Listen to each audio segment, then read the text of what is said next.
Hay una clase de dolor que no empieza cuando alguien se va. Empieza cuando entiendes que esa persona ya se había ido mucho antes, solo que seguía mirándote a los ojos como si aún estuviera contigo. La traición tiene algo distinto al fracaso. El fracaso te golpea de frente. La traición te abraza primero, te sonríe, cena contigo, te pregunta cómo estás, escucha tus planes, conoce tus miedos y luego usa todo eso para herirte donde más duele. Por eso no duele solo lo que ocurrió. Duele recordar todas las veces que confiaste. Duelen los mensajes, las promesas, las conversaciones de madrugada, los secretos entregados, las veces que defendiste a esa persona delante de otros, las veces que dijiste, no, él jamás me haría eso, y entonces lo hace.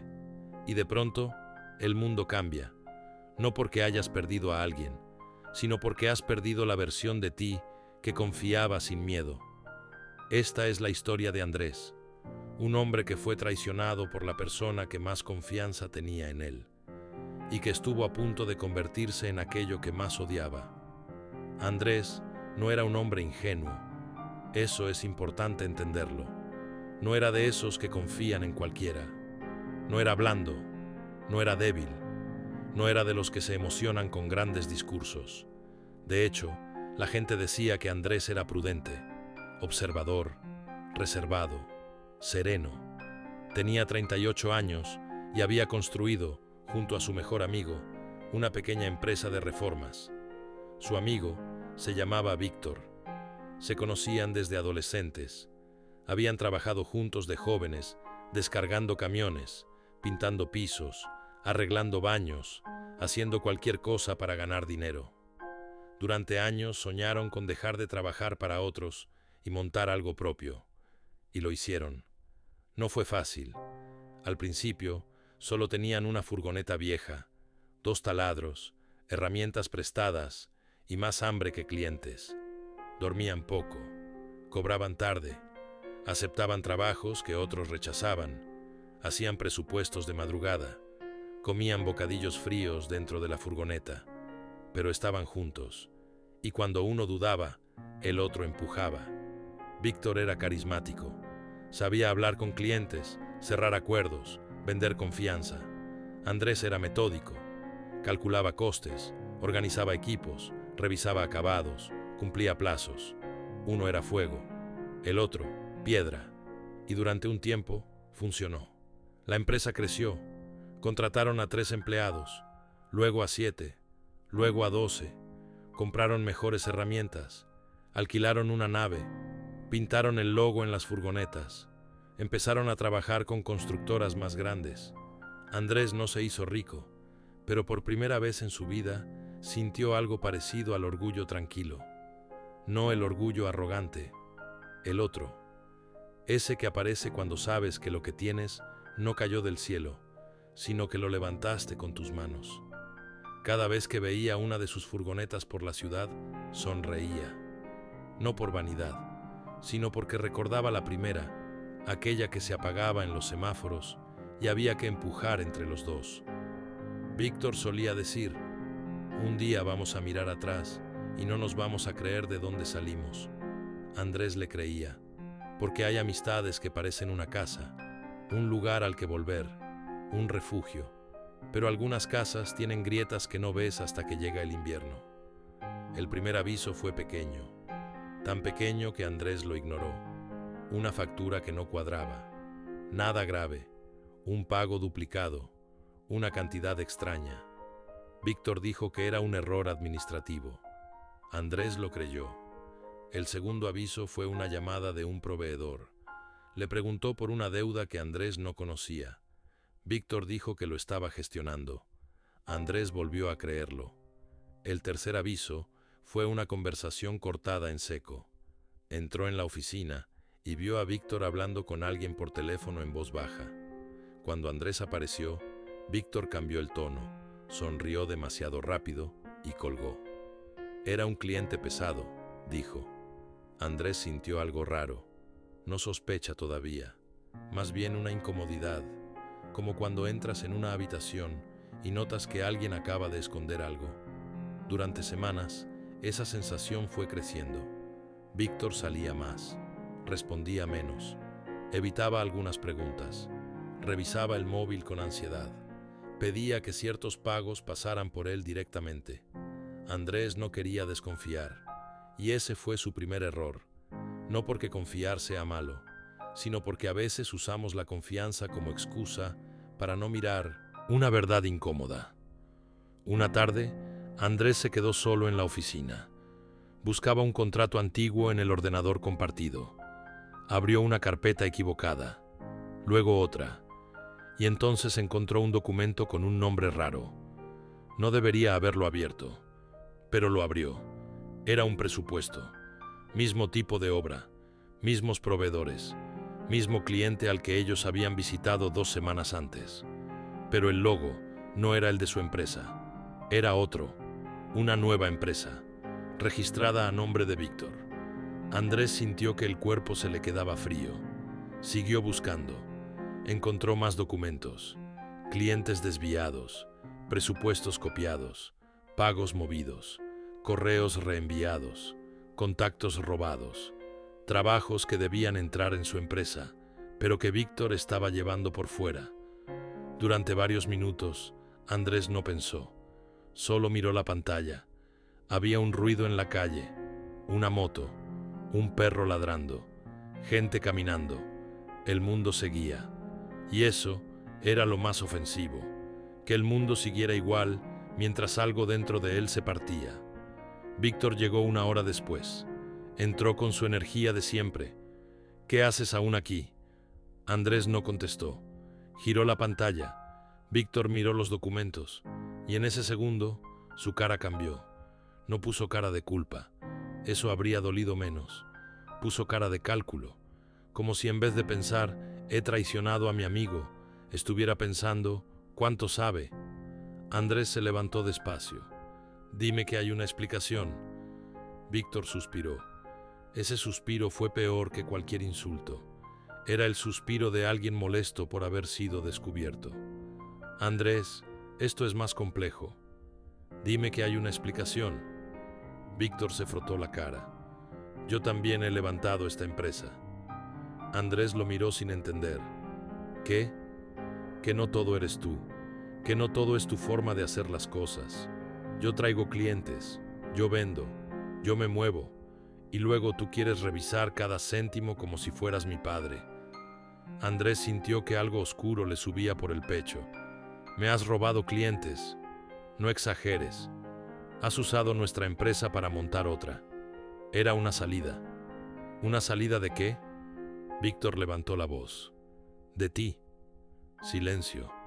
Una frase así no solo se escucha, se queda en la piel. Víctor siguió hablando, y cuanto más hablaba, más destruía la historia que Andrés tenía en la cabeza. Dijo que se sentía limitado, que Andrés era controlador, que él merecía más, que la empresa habría crecido el doble sin tanto miedo, que llevaba meses preparando su salida, que algunos clientes preferían tratar con él, que varios empleados quizás se irían con él. Cada palabra era una piedra, pero la peor no fue ninguna de esas. La peor fue esta. Al final, estos son negocios. Estos son negocios. Así se justifican muchas traiciones, quitándole alma a lo que la tenía. Andrés no gritó, no porque estuviera calmado, sino porque estaba demasiado herido para encontrar la voz. Solo dijo, éramos hermanos. Víctor apartó la mirada, y eso fue la confesión definitiva. Esa noche, Andrés no volvió a casa inmediatamente. Condujo sin rumbo.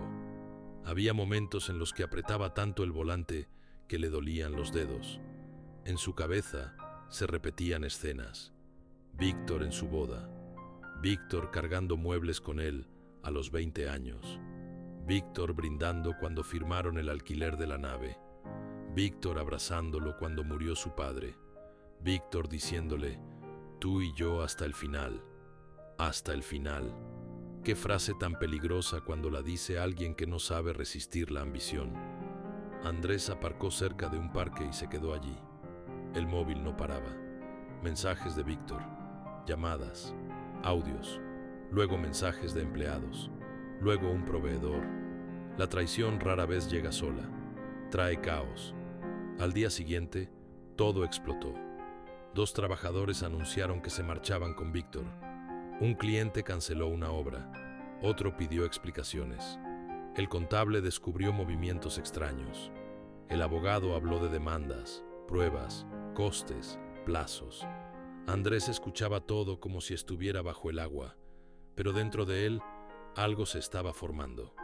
No era tristeza, era veneno. Y al principio, el veneno parece fuerza, te mantiene despierto, te da energía, te hace imaginar respuestas, te hace sentir poderoso durante unos segundos. Andrés empezó a obsesionarse. Revisaba documentos hasta las 3 de la mañana.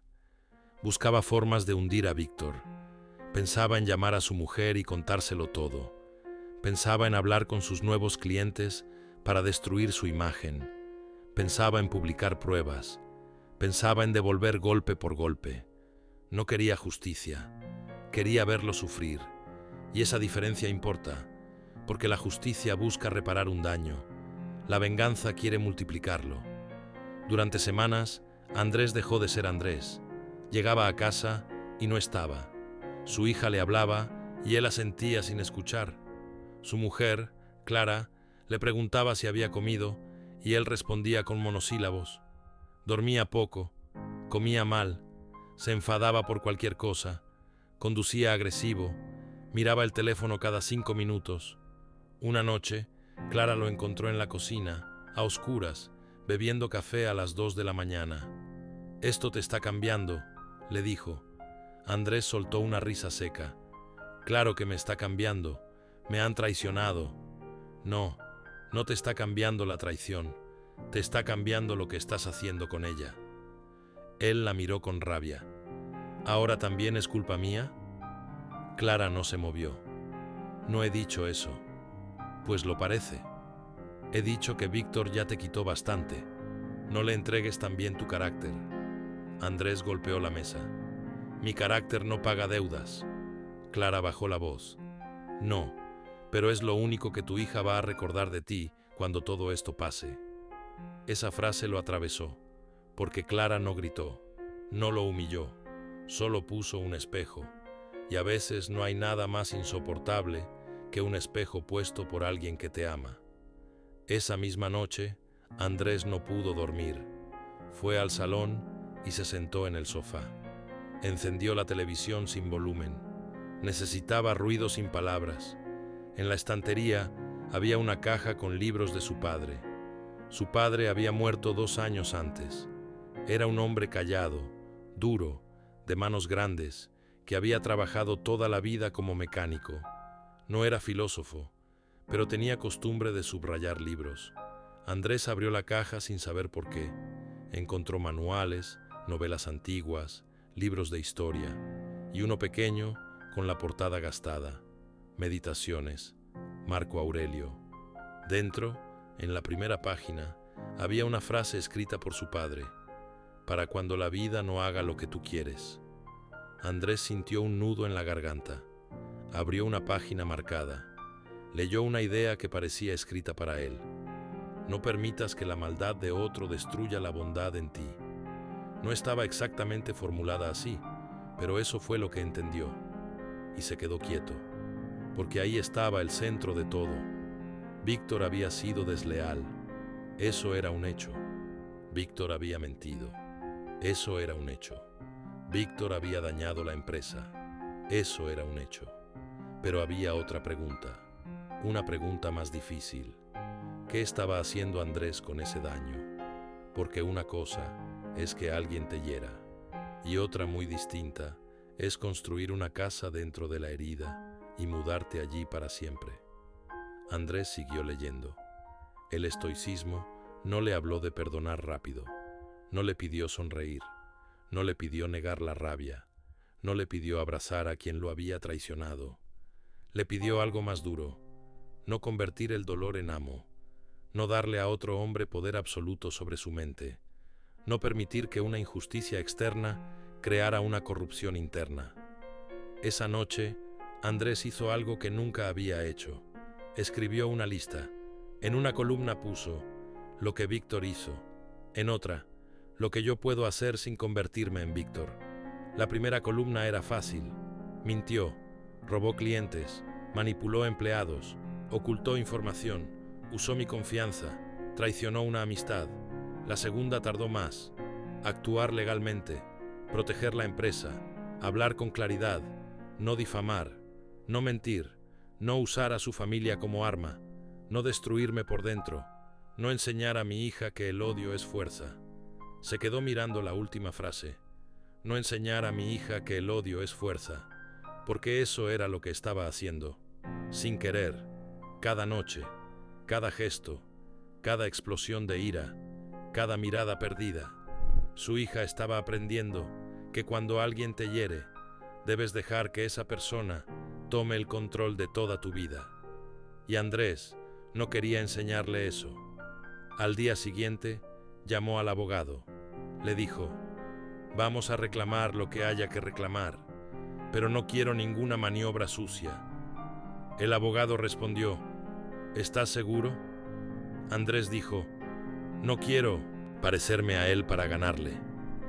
Esa fue la primera victoria, no externa, interna, y las victorias internas son las únicas que no dependen del enemigo.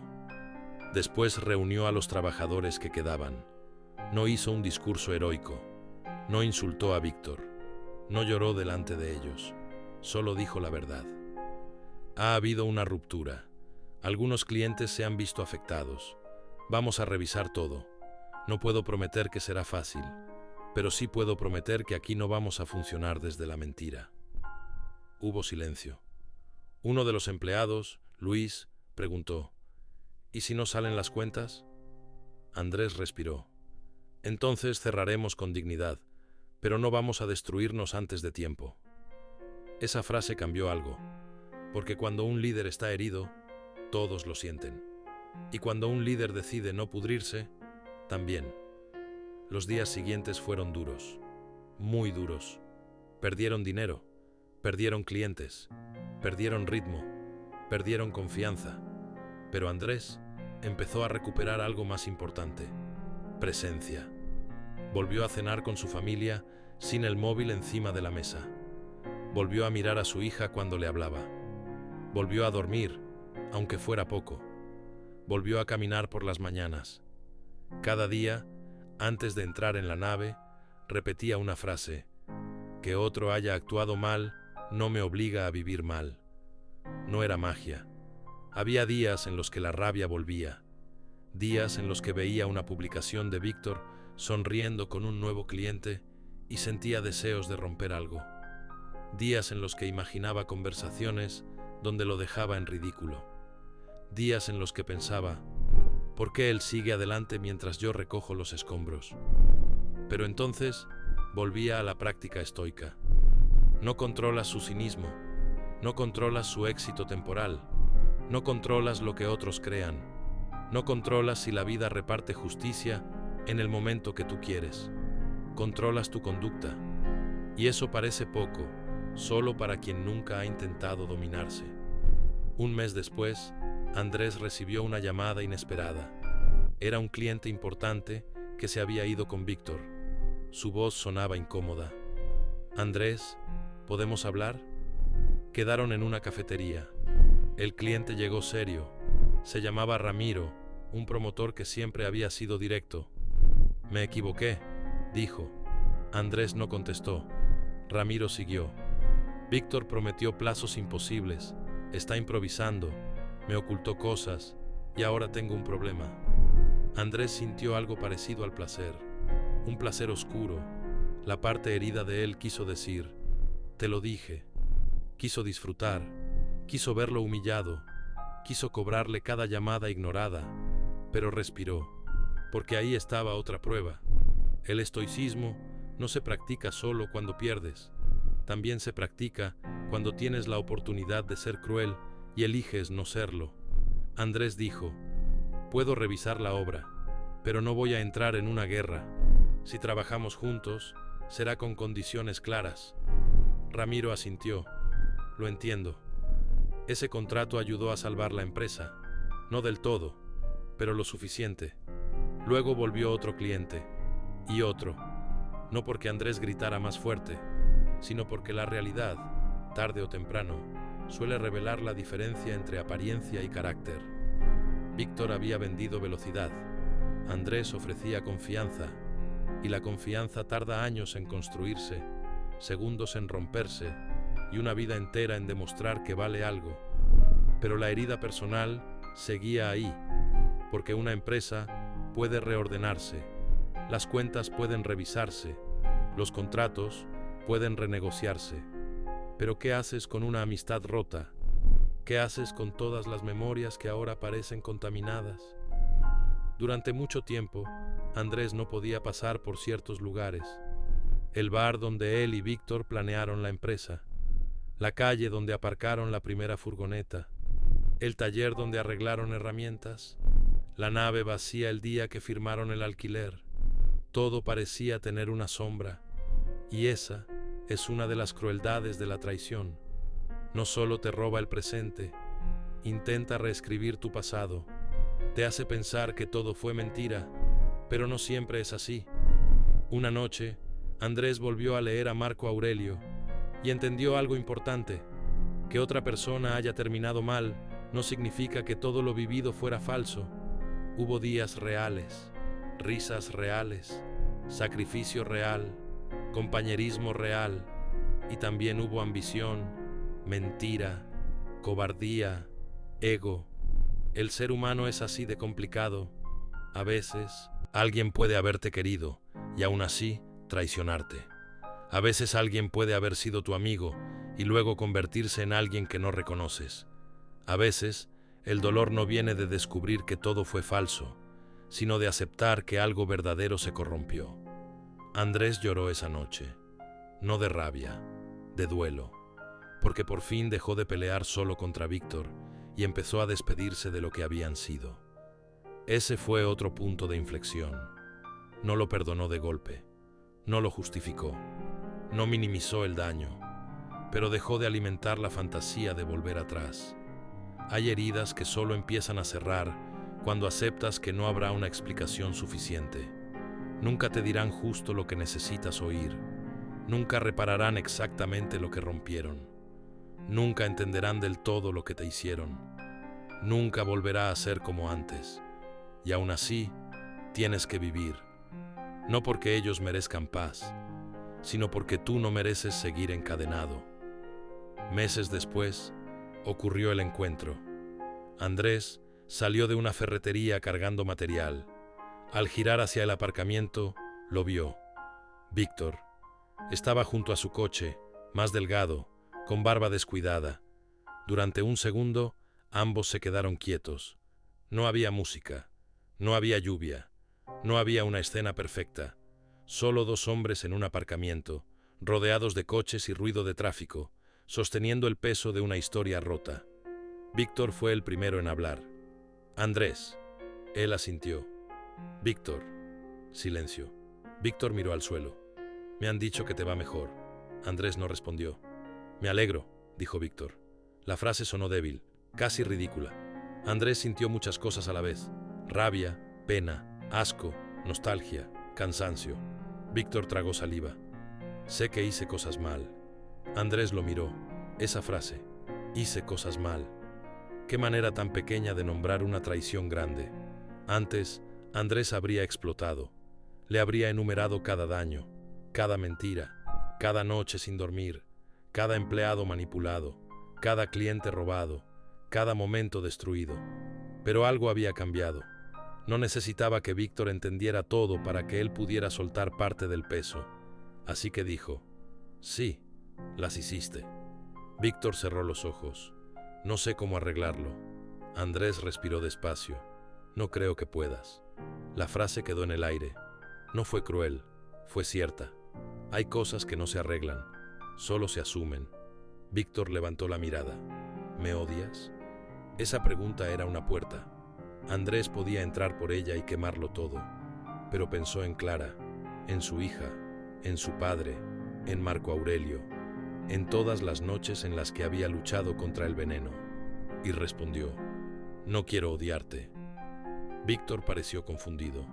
Andrés siguió: «Eso no significa que confíe en ti. No significa que esté bien lo que hiciste. No significa que volvamos a ser amigos. Significa que no voy a seguir viviendo contigo dentro de mi cabeza». Víctor no dijo nada. Andrés ajustó la caja que llevaba en los brazos. «Cuídate», y se fue. Mientras caminaba hacia su furgoneta, las piernas le temblaban. No se sintió poderoso, se sintió libre. Y hay una diferencia enorme.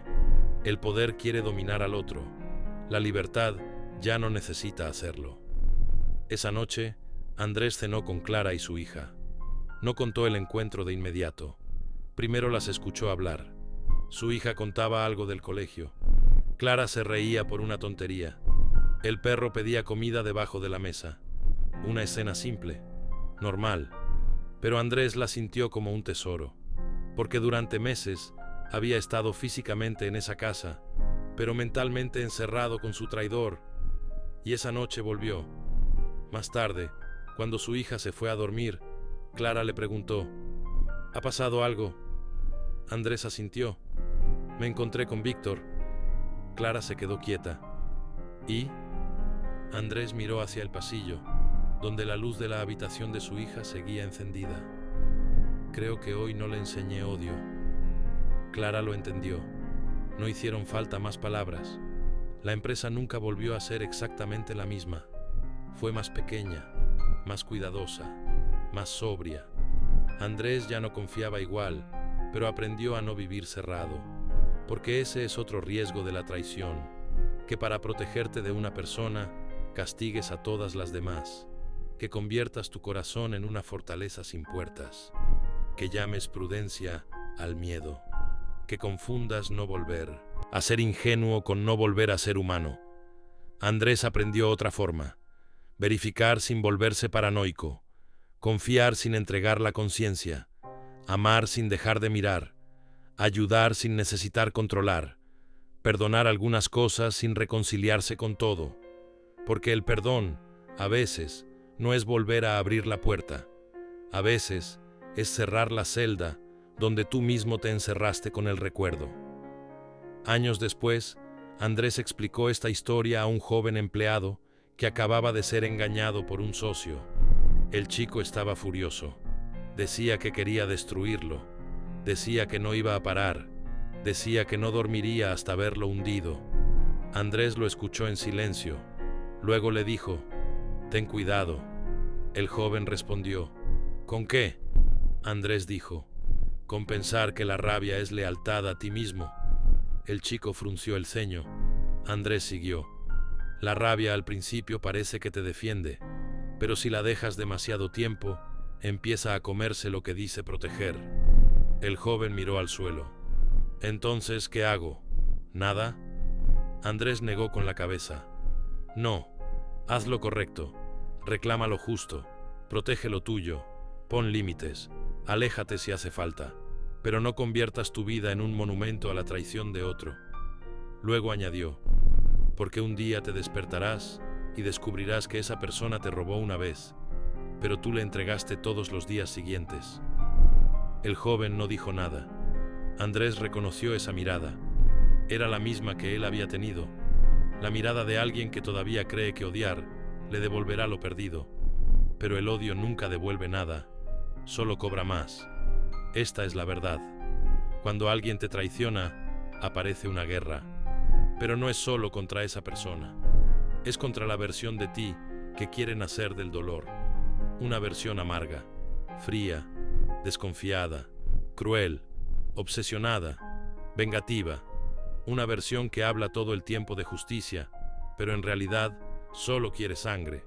Y debes mirarla de frente, porque esa versión puede parecer fuerte, pero no lo es.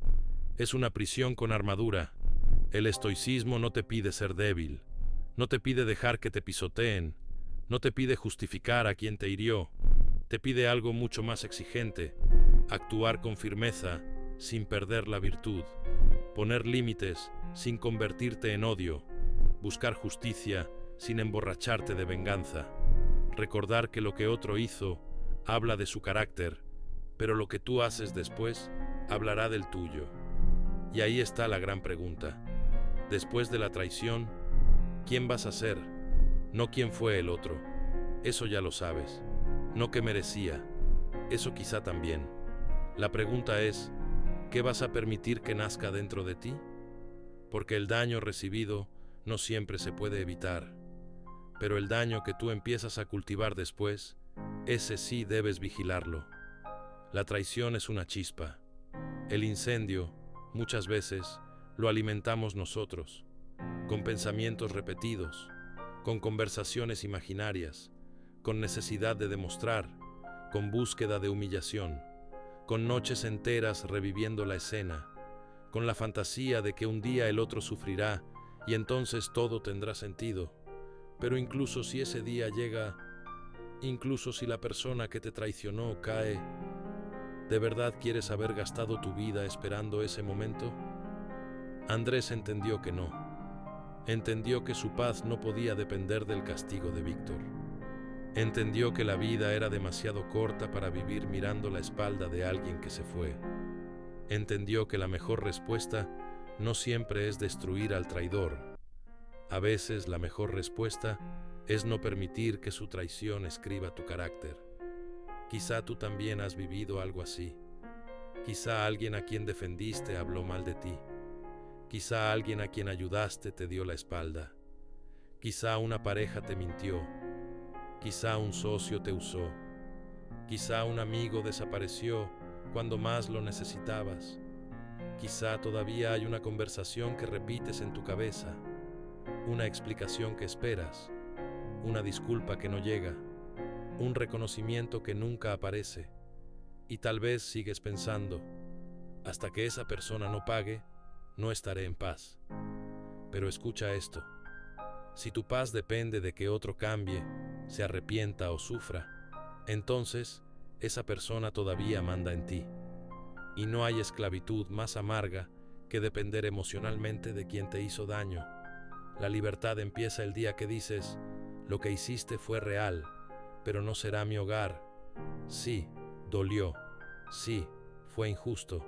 Sí, merecías algo mejor. Pero ahora viene tu parte. No la parte fácil, la parte noble. No convertirte en lo que te hirió. No hacer del dolor una identidad. No confundir dureza con sabiduría. No cerrar el corazón y llamarlo fortaleza. No transmitir a otros la herida que alguien dejó en ti. Porque si haces eso, la traición habrá ganado 2 veces. Primero cuando te hirieron, después cuando te transformaron. Andrés no olvidó. Olvidar no siempre es posible, pero dejó de rendir culto al recuerdo. Y esa fue su victoria. No una victoria ruidosa, no una victoria que otros aplaudieran, una victoria silenciosa. La clase de victoria que ocurre cuando alguien menciona el nombre de quien te traicionó y tu respiración ya no se rompe. Cuando puedes pasar por un lugar cargado de recuerdos y no sentir que el pasado te arrastra. Cuando dejas de necesitar que todos sepan tu versión. Cuando eliges dormir en vez de revisar mensajes antiguos. Cuando recuperas la risa. Cuando vuelves a estar presente en tu propia vida. Ahí empieza la libertad. No cuando el otro pide perdón. No cuando el mundo te da la razón. No cuando el traidor cae. Sino cuando tú dejas de vivir arrodillado frente a lo que ocurrió. Así que recuerda esto. Te pueden mentir, te pueden fallar, te pueden usar, te pueden abandonar, te pueden traicionar incluso personas que juraron no hacerlo. Pero hay una cosa que no pueden hacer sin tu permiso. No pueden obligarte a perder tu alma. Eso sigue siendo tuyo, tu respuesta, tu dignidad, tu carácter, tu forma de actuar cuando tienes razones para hacer daño, tu capacidad de seguir siendo justo en un mundo que no siempre lo es. Ese es el verdadero poder, no el de vengarte, el de no ser poseído por la venganza, no el de endurecerte, el de seguir siendo bueno sin volver a ser ingenuo, no el de demostrar que el otro era malo, el de demostrar que tú sigues siendo libre, porque la traición no revela solo quién era el otro, también revela quién decides ser tú después, y quizá esa sea la lección más estoica de todas. No controlas la lealtad de los demás, no controlas sus mentiras, no controlas sus ambiciones, no controlas sus máscaras, no controlas si un día alguien que amabas decide actuar como un extraño, pero controlas esto, no convertir su oscuridad en la tuya, y mientras puedas hacer eso, todavía no te han vencido.